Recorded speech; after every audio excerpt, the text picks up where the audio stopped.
तो equilibrium is the rate of forward reaction becomes equal to rate of backward reaction. अच्छा, अब हम कह रहे हैं कि इस रिएक्शन के अगर हम रिएक्टेड प्रोडक्ट की बात करें, ऐसे इक्विलिब्रियम तीन टाइप के होते हैं. First is physical equilibrium. Physical equilibrium से क्वेश्चन बहुत कम आते हैं, जस्ट अंडरस्टैंडिंग की बात है. सिंपल से प्रोसेसेस है इसके अंदर. First physical equilibrium melting. अच्छा, अगर हम लोग 1 डिग्री पे वाटर रहता है या आइस, और -1 पे आइस, और 0 डिग्री पे 0 डिग्री पे दोनों रह सकते हैं, सॉलिड भी और लिक्विड भी. और इस प्रोसेस में एक डायनामिक्स चेंज होता है इनके बीच में, जिसमें आइस वाटर बन रहा होता है, वाटर आइस बन रहा होता है. But since both of these are occurring at same process, amount of water और आइस चेंज होगा या नहीं होगा? 0 डिग्री पे नहीं होगा. जस्ट लाइक वाटर इनलेट और आउटलेट का केस है. तो मेल्टिंग is या fusion is an equilibrium state. क्या है? Equilibrium state. The first equilibrium. अच्छा, what about fusion is an equilibrium state, है ना? Melting point occurs at equilibrium. What about boiling? 100 degree पे लिक्विड गैस बन रहा होता है, गैस लिक्विड बन रहा होता है. अगर वो क्लोज कंटेनर हो, equilibrium always come in a closed system. किसमें आता है? Closed system. अगर ओपन सिस्टम हो तो इक्विलिब्रियम नहीं आता. That means we need to keep the lid closed. और इसके अंदर हमारे पास H2O liquid is becoming H2O vapor, and H2O vapor condense होकर liquid बन रहा है. तो boiling occurs at equilibrium. Boiling point is an equilibrium state. ये भी हम आगे 12th में solution में भी इस्तेमाल करते हैं ये concepts को. Liquid, melting, boiling. What about sublimation? कुछ चीजें sublime करती हैं तो वो भी इक्विलिब्रियम पे आ जाती है, जैसे I2. Sublimation is also an equilibrium state. लिखिए एग्जांपल्स. फोर्थ सबसे इंपॉर्टेंट हेनरीज लॉ. यहां पे मैं सॉल्यूशंस का 12 मतलब 100 डिग्री पे वो इक्विलिब्रियम स्टेट पे है, वेपराइजेशन है. मतलब 101 पे नहीं होगी, 99 पे नहीं होगा, पर 100 पे होगा. Henry's law that mean solubility of gas, वो भी इक्विलिब्रियम.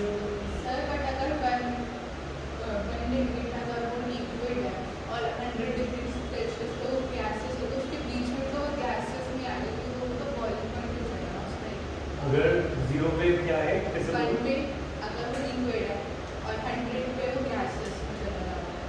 100 पे 1 और 100 बहुत हो गए. हाँ, बट आपका भी बोला था तो फिर उसके 101 और 99 बोला.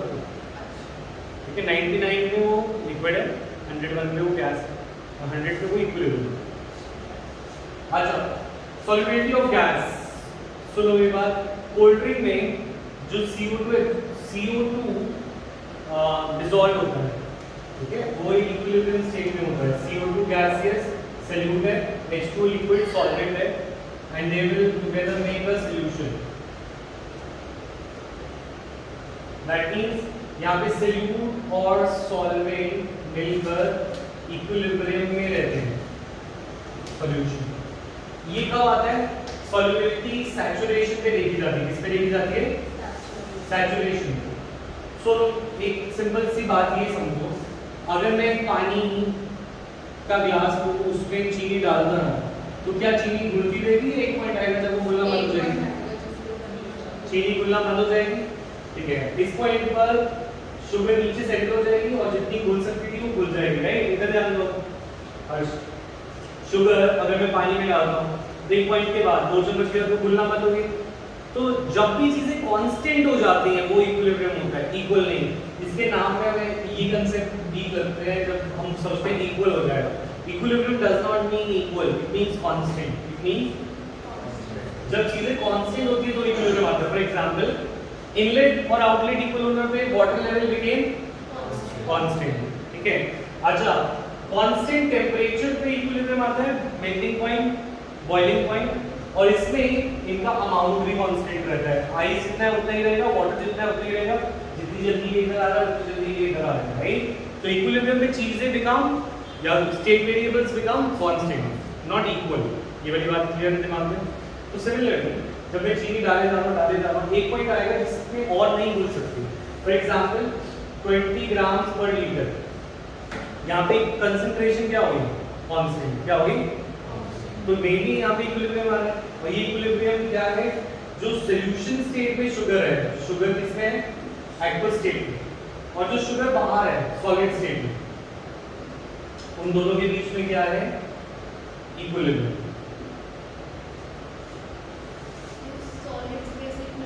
अब इसको प्रूव करना था, क्योंकि हमें दिमाग में बैठ नहीं रहा कि इक्विलिब्रियम कैसे है, क्योंकि शुगर नीचे बैठी हुई है और ऊपर हमें ऐसे हम ये कह रहे हैं कि जो शुगर है वो पानी में जा रही है और ये पानी में नीचे आ रही है और ये चल रहा है continuously.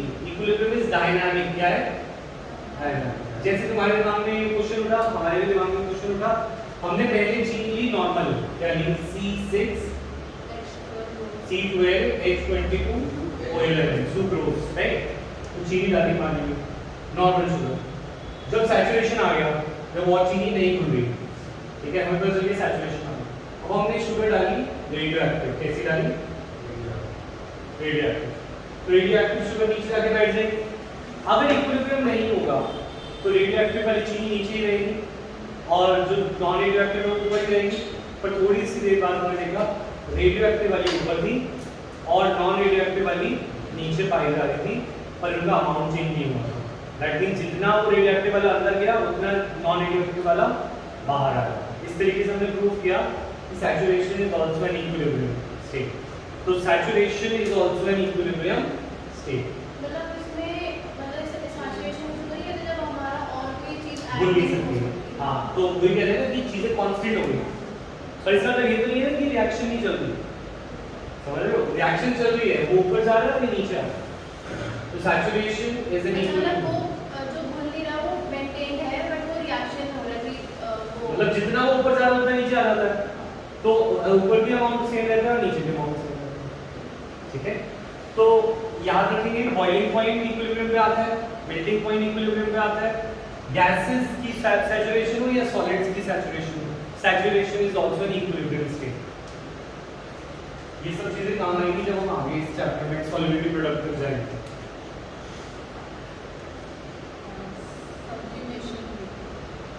Sublimation is also an equilibrium state. ठीक है, तो ये सब फिजिकल इक्विलिब्रियम था, इससे क्वेश्चन मिनिमम आते हैं, पर ये कंसेप्ट हमारे काम आते हैं।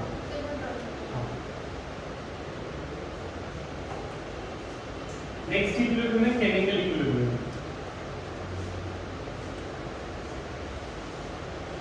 यहां पे कोई भी केमिकल चेंज हुआ, वाटर के H और O के बॉन्ड टूटे नहीं, बस मेल्टिंग फिजिकल फिनोमेना है, बॉइलिंग भी फिजिकल फिनोमेना है, solubility saturation is also physical phenomena. ये सब फिजिकल इक्विलिब्रियम, ये सब एनसीईआरटी में कहीं भी मिल जाएगा, आगे बढ़ते हैं, ये आएगा एग्जाम में।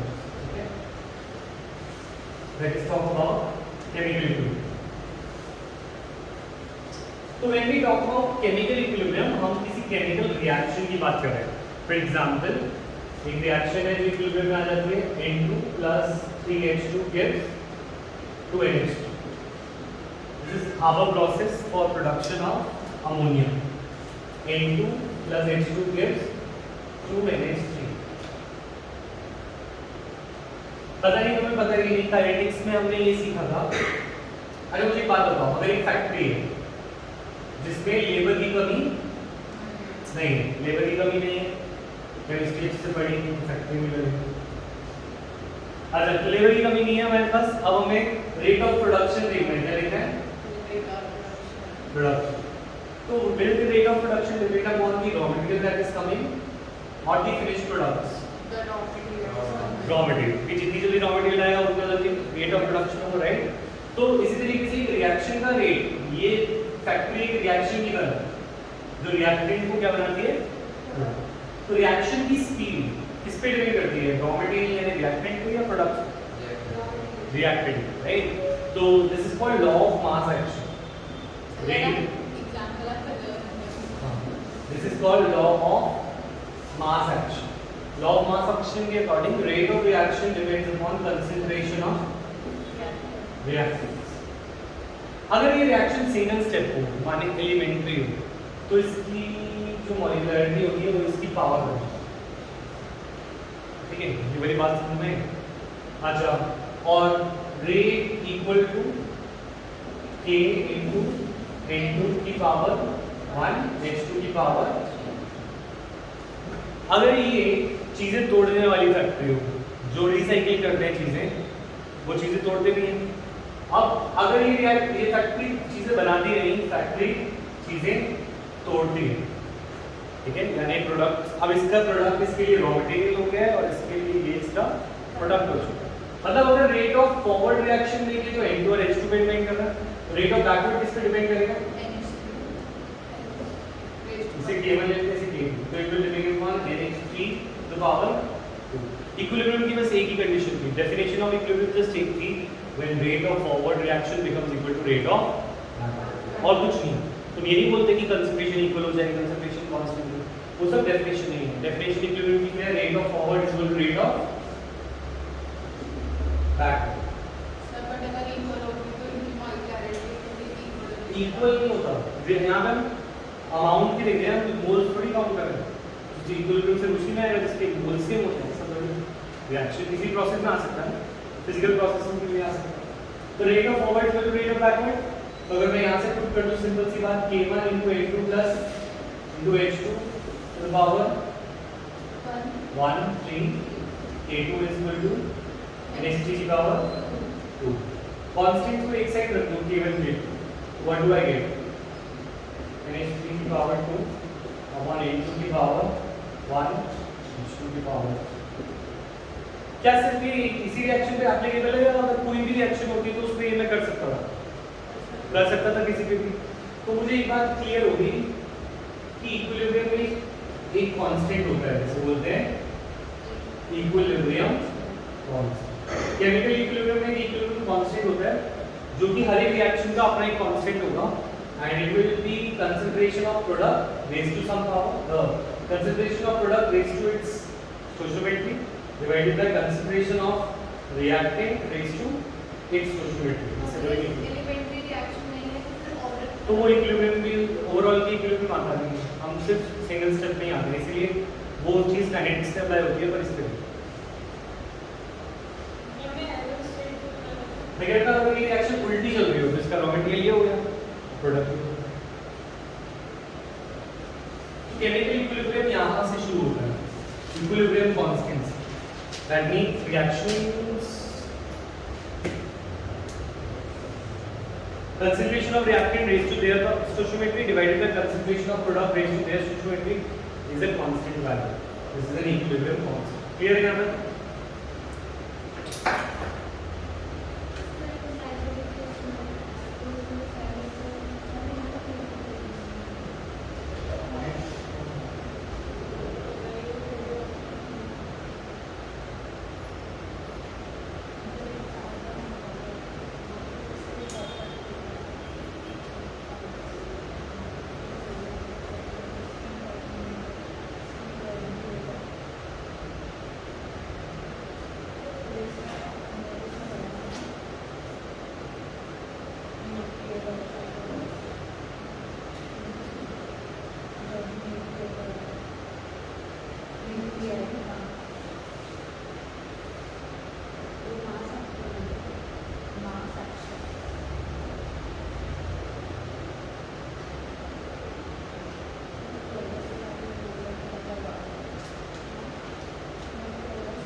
दो क्लास का ऐसे तो बहुत बड़ा है, पर हमें कंसेप्ट करना है ना अब CUET, तो इसलिए फास्ट चलता है, नहीं तो लर्निंग को 2-3 क्लास और। अच्छा देखो, the equilibrium constant concentration of product divided by concentration, यहाँ तक क्लियर है? तो लॉ ऑफ मास एक्शन, तो एक ग्राफ दे, अगर मैं बोलूँ रिएक्टेंट की कंसंट्रेशन है ये, और ये सिर्फ कंसंट्रेशन वर्सेस टाइम, रिएक्टेंट की कंसंट्रेशन बढ़ेगी या कम होगी? कम। और प्रोडक्ट की कंसंट्रेशन बढ़ेगी। तो what is the point of equilibrium? Is a the point of equilibrium? Is a the point of equilibrium? क्यों? Concentration become equal at equilibrium. नहीं, यहाँ पर नहीं बनेगा, वो आगे कहाँ बनेगा जब बनेगा? वहाँ पर दोनों लाइन स्ट्रेट हो जाएंगी। बिल्कुल। रिएक्शन में इक्वल नहीं होती concentration, they become constant. Concentration reactant की अलग रहेगी और प्रोडक्ट की अलग रहेगी। तो इक्विलिब्रियम होता रहते concentration become constant, not equal. बनाऊंगा सर ये तो उसी का ग्राफ है ना, केमिकल डायनेमिक्स का। नहीं, हाँ मतलब उसमें भी ये वेट नहीं होता था पर उसमें जबकि दोनों लाइन स्ट्रेट चल रहे हैं। हाँ।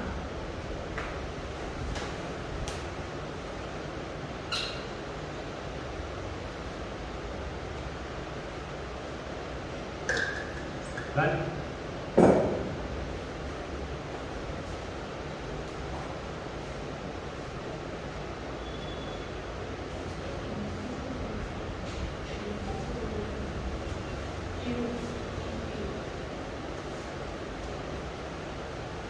अच्छा, अब अगर ये गैस फेज रिएक्शन हो, क्या हो?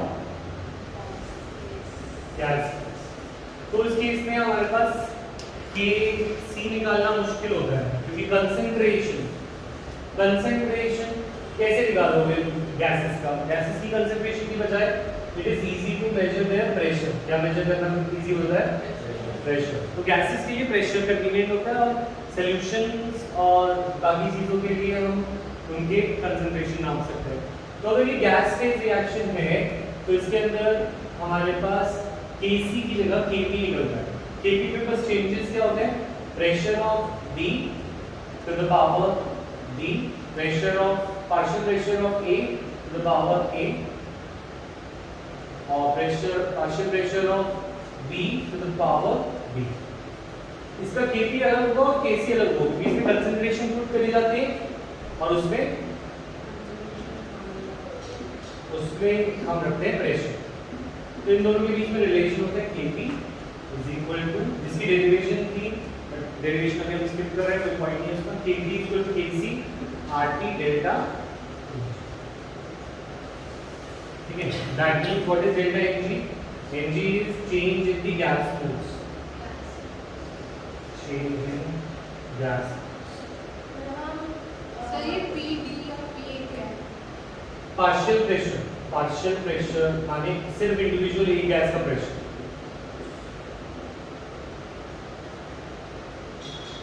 हम जैसे केसी में ले रहे हैं तो हम लिक्विड भी ले रहे हैं। केसी में हम लेते हैं aqueous state, gas state, solids और लिक्विड्स को इग्नोर करते हैं, क्योंकि इसमें कंसंट्रेशन चेंज नहीं होती।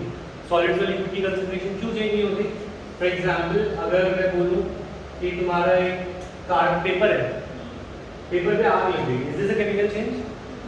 पर क्या इसमें पेपर की कंसंट्रेशन चेंज हुई? नहीं, पेपर की अमाउंट चेंज हुई है ना, कंसंट्रेशन तो चेंज नहीं है।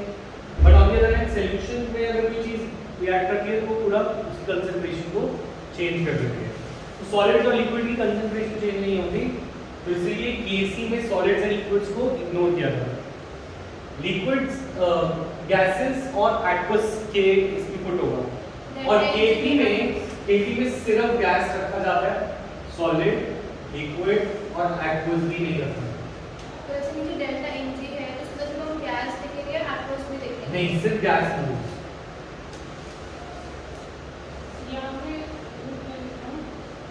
ये डेल्टा Mg वो change in gas moles. Change in gas moles निकालते हैं product, gas moles of products minus gas moles of reactants. अब क्वेश्चंस करते हैं। मेन तो इक्विलिब्रियम से न्यूमेरिकली है, तुम चाहे जितना भी थ्योरी पढ़ लो, आज तक इक्विलिब्रियम से कोई थ्योरी ना आई है ढंग की, क्योंकि वो फिर तो इजी है, जो क्वेश्चन आएगा वो न्यूमेरिकल ही आएगा, तो न्यूमेरिकल सॉल्व करने आना चाहिए।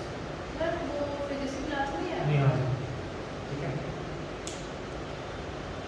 सर, कह रहे हैं इवनिंग में अगर कोई लेना हो तो ले सकते हो, 7 8 से 9 पर ऑनलाइन होगी, बता देता हूँ।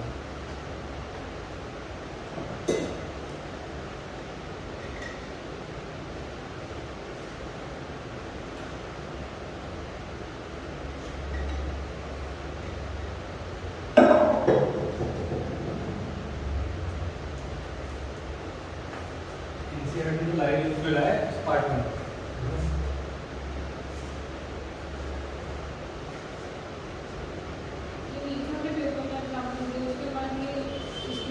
मेरे सॉल्यूशन बस ये मैं समझा रहा कि सॉलिड को क्यों नहीं लेते इसे, क्योंकि सॉलिड की कंसंट्रेशन चेंज नहीं होती।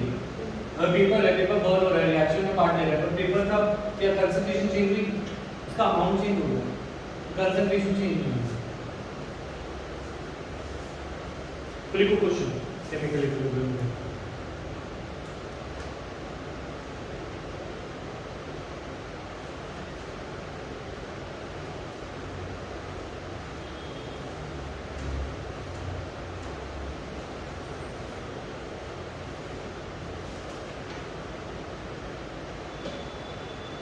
तो चैप्टर में कैसे क्या बोलते हैं? नहीं, इसमें पीछे आगे पीछे है कुछ पेजेस। अच्छा, रिएक्शन में दे देते हैं, रिएक्शन है 2NO प्लस Br2 गैस ये 2NO Br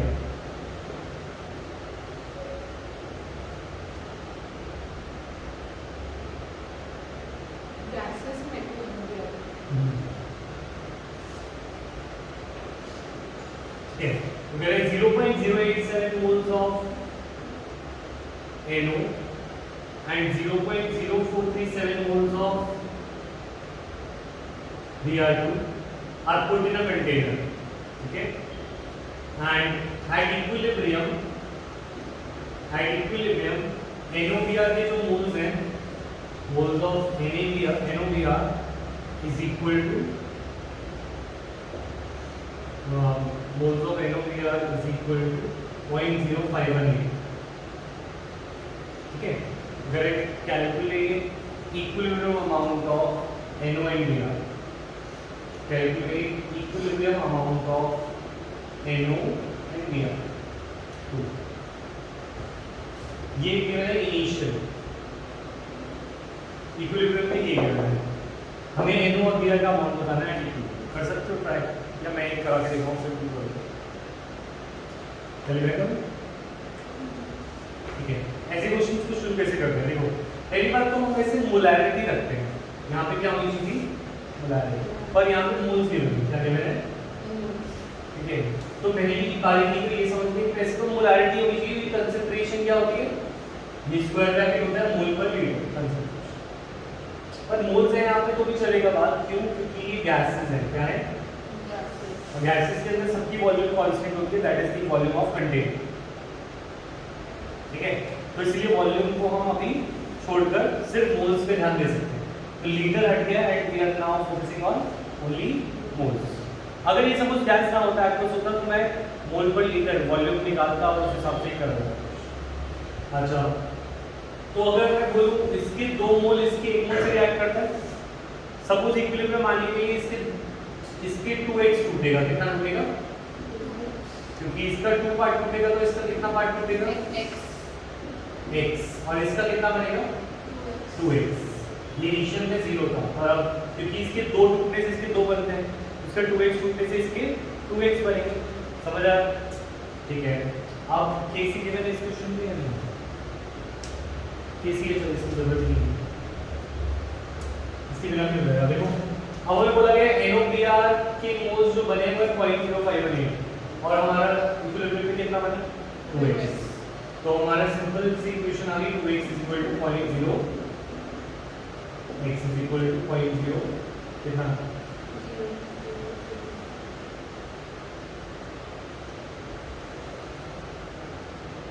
0.0259, ठीक है, मोल्स x आ गया, x को पुट कर अमाउंट आ गया, सिंपल था ये क्वेश्चन। तो अच्छा बस ये करना नोट कर लो, फिर नेक्स्ट क्वेश्चन करते हैं, डिफिकल्टी लेवल बढ़ता जाएगा।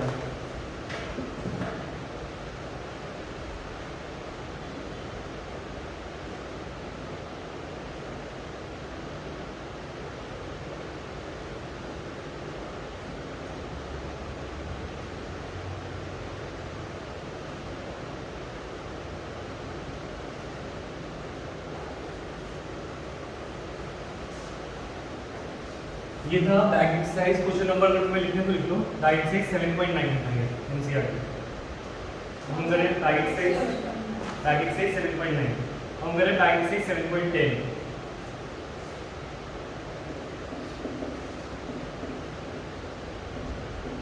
सारे गैस हैं। 7.9 फिर इसको भी समझ नहीं आया तो पूछ ले, इसे प्रूव कर देंगे दोनों। For this reaction Kp is 2 into 10 to the power 10 per bar Kp. What is Kc at 450 Kelvin?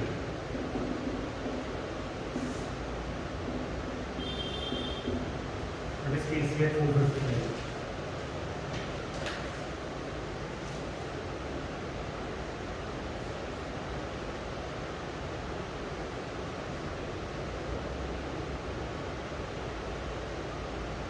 Are की वैल्यू क्या होती है आर की वैल्यू, अच्छा बार को 0.083 0.083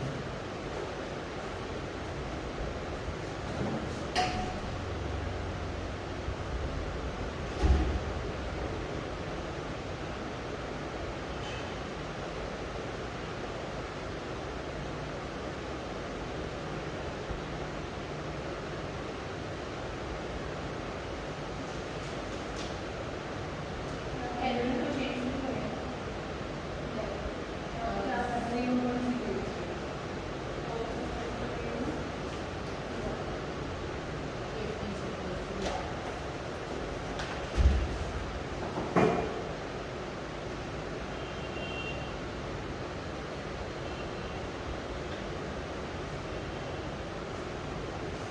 Kp is equal to Kc RT delta Ng, right?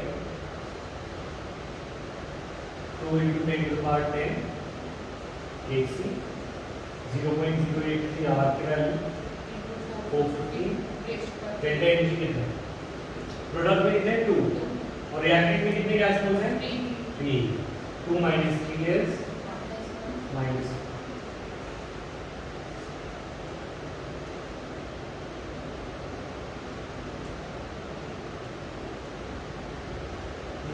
देना। हाँ हर्ष समझ आया। नेक्स्ट क्वेश्चन में अब कौन भी नहीं जाएगा ये बॉल में बोल रहे हैं बट माइनस 1 था उधर जाके देखो ये question 1 mole of H2O and 1 mole of CO, 1 mole of H2O and 1 mole of CO are taken in 10 liter vessel and heated at 725 Kelvin. And heated at 725 Kelvin. 10 liter vessel and heated to 725 Kelvin. At equilibrium, 40% of water reacts with CO. At equilibrium, 40% of water reacts with CO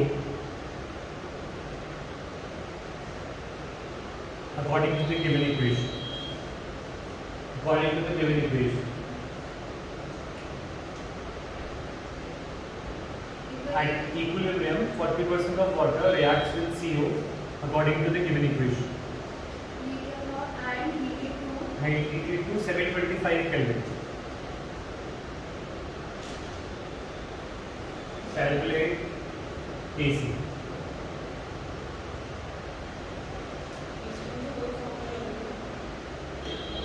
करो।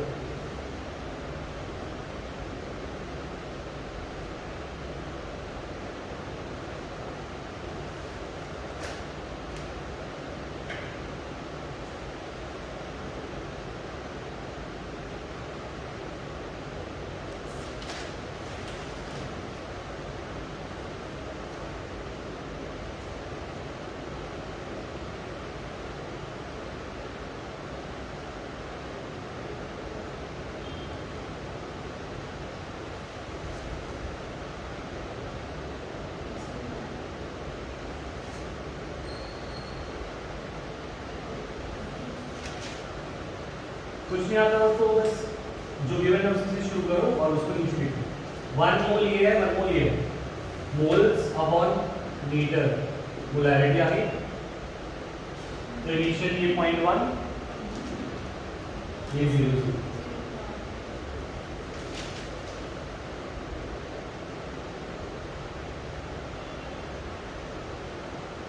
अब कितना बोला, 40% जो है वो react कर जाएगा। 0.1 का 40% कितना होगा? 40% ऑफ 0.1, राइट? तो दिस विल बी 0.04। तो ये साफ ही बोल रहा है, ये 0.1 में से 40% चला गया, यानी इससे 0.04 गया। इसका 1 है तो इसका कितना जाएगा? 1। तो 0.1 में से भी 0.04 जाएगा, और ये 1 गया, 0.04 गया, तो ये कितना बना? 0.04 ये बचेगा 1 और 1 से माइनस नहीं होगा, बैलेंस है कैलकुलेशन। H2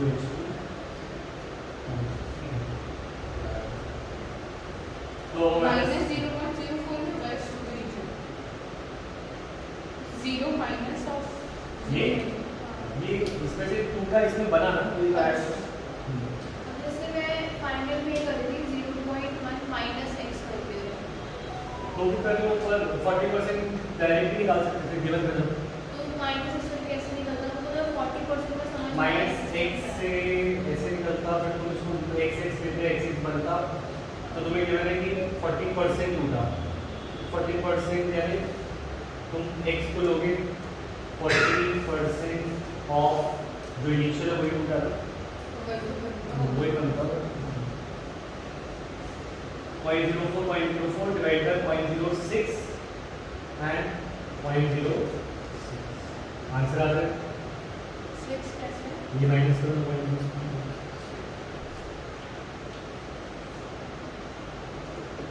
ये बन गया 0.06, 0.04, कंसंट्रेशन ऑफ प्रोडक्ट, रेस्ट का कंसंट्रेशन ऑफ रिएक्टेंट, मोल सबके बारे में।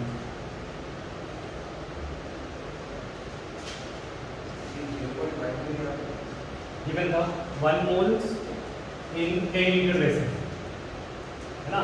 तो इधर देखो क्वेश्चन भी नहीं था, 1 mole of both H2 and CO2 बोला था ना स्टार्टिंग में क्वेश्चन में, 0.4 और उसके अंदर मोलैरिटी डालनी है, तो मोल्स अपॉन वॉल्यूम 10 लीटर का, तो 0.1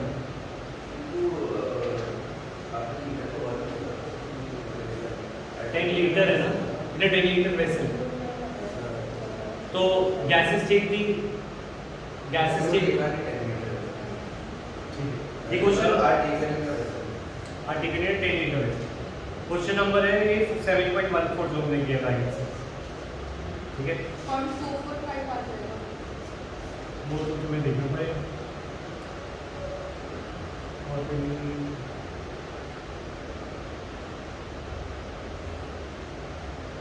ठीक है 7.23 तक बैक एक्सरसाइज कर ले, 23 तक 67 73 क्वेश्चन 67 क्वेश्चन है इसके इक्विलिब्रियम में, सारे नहीं करने पर यहाँ पे केमिकल के सारे करने, सिंपल जो आईडी के 23 सारे करने हैं 1 to 23, बस इसमें जो QC और डेल्टा G वाले होंगे वो छोड़ देना, जो फॉर्मूला हमने नहीं किए, बाकी सारे इसी तरीके से सॉल्व होंगे, ठीक है? ये सॉल्व करके आ जाना कल, और कल आधा घंटा इक्विलिब्रियम करेंगे और 1 घंटा ऑर्गेनिक और टर्म भी करेंगे।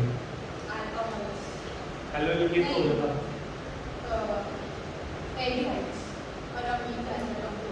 एल्डिहाइड तो आ गया था, अमीन भी आ गया था टर्म को, अल्कोहल से हेलो ये नहीं किया। किया हुआ है या खुद कर सकते हैं?